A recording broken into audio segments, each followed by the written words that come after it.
మంత్రి పొన్నాం ప్రభాకర్ కరీంనగర్ ఎంపీ బండి సంజయ్ మధ్య మాటల యుద్ధం ముదురుతోంది. అయోధ్య రాముడిపై విమర్శించారంటూ ఒకరు, వ్యక్తిగత విమర్శలు చేస్తూ దేవుణ్ణి రాజకీయాలకు వాడుకుంటున్నారని మరొకరు విమర్శలు సవాళ్లు విసురుకుంటున్నారు.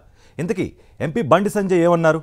దానికి ప్రతిగా పొన్నాం ప్రభాకర్ ఏ విధంగా స్పందించారో వారి మాటల్లోనే విందాం.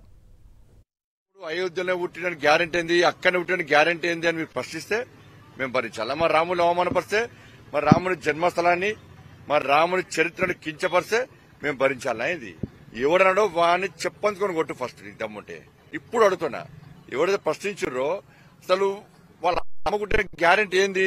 నరసమ్మ చెప్తానే కదా తెలిసేది. నేను చెప్తున్నా కదా, మా అమ్మకుంటే గ్యారెంటీ నరసమ్మ చెప్తానే తెలుసు. బండి సంజయ్ గారు, ఏ తల్లి అయినా నవమాసాలు మోస్తే ఒక బిడ్డను కంటది. అటువంటి తల్లిని అవమానపరిచే విధంగా మాట్లాడినాం. అది నా తల్లి కావచ్చు, నీ తల్లి కావచ్చు, ఏ తల్లి అయినా.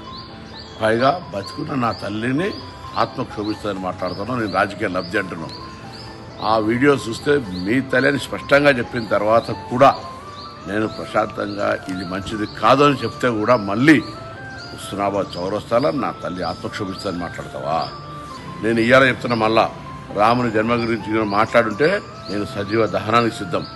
రాముని ఆరాధిస్తున్న వ్యక్తి చెప్పి రాముని రాజకీయాలకు తెస్తావు, రాముని అనవసరంగా వాడుకుంటారు. నేను అక్షంతల గురించి మాట్లాడితే పత్రికలు రాయకపోతుండేనా? నా మీద మీరు పత్రిక అనవసరమైన మాటలు మాట్లాడతారు.